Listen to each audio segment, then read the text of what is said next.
বন্ধুরা, সোনারানী কিচেনে আপনাদের সবাইকে স্বাগত। আজকে যেটা বানাবো সেটা হচ্ছে ডিম ভাপা।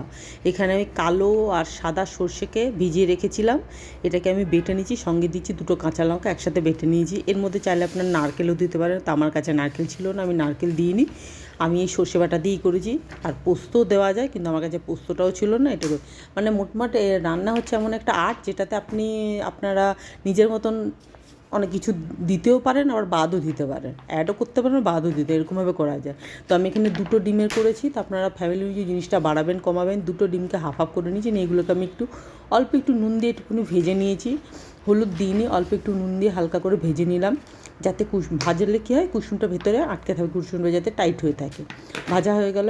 এবার একটা বাটির মধ্যে পেস্টটা নিয়েছি, তার মধ্যে দিলাম পেঁয়াজ কুচি, তার মধ্যে দিলাম হচ্ছে নুন, আর এর মধ্যে দিচ্ছি হলুদ, লঙ্কা গুঁড়ো দিয়েছি, দিয়ে ভালো করে পেস্টটাকে মেখে নিলাম। আর যেটা বাটি ধোয়া জল ছিল, মশলা বাটার জল, সেইটা দিলাম। খানিকটা সর্ষের তেল দিলাম, আর যেহেতু কাঁচা লঙ্কা বেটে রেখেছিলাম, গুঁড়ো লঙ্কা অল্প দিয়েছি, তাই জন্য আর লঙ্কা কুচি দিলাম না। ভালো করে, আর এটা হলো ডিম ভাজার তেলটা ছিল, সেটাকেও এর মধ্যে দিয়ে দিয়েছি, ভালো করে মাখিয়ে রাখলাম।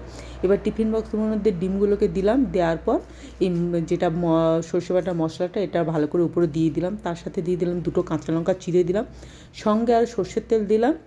দিয়ে টিফিন বক্সটাকে কড়াইয়ের মধ্যে জল বসিয়েছিলাম, ওর মধ্যে বসিয়ে দিলাম, ঢাকা দিয়ে দিলাম। প্রায় 20 মিনিট রাখার পর আমি এটা হয়ে গেল, নামিয়েছি। আর সত্যি কথা, খেতে খুব সুন্দর হয়েছিল, আর ভালো হয়েছিল। আর এটা আপনারা, আর সবথেকে বড় কথা, যখনই ডিম ভাপা বা যে কোনো ভাপা করে সঙ্গে সঙ্গে চেষ্টা করবেন সঙ্গে সঙ্গে করে সঙ্গে সঙ্গে ভাত দিয়ে খাওয়ার, নাহলে জিনিসটা খুব তাড়াতাড়ি ঠান্ডা হয়ে যায়। নামানোর পর আমি আবার একটু কাঁচা সর্ষের তেল দিলাম। সবাই ভালো থাকবেন, ধন্যবাদ।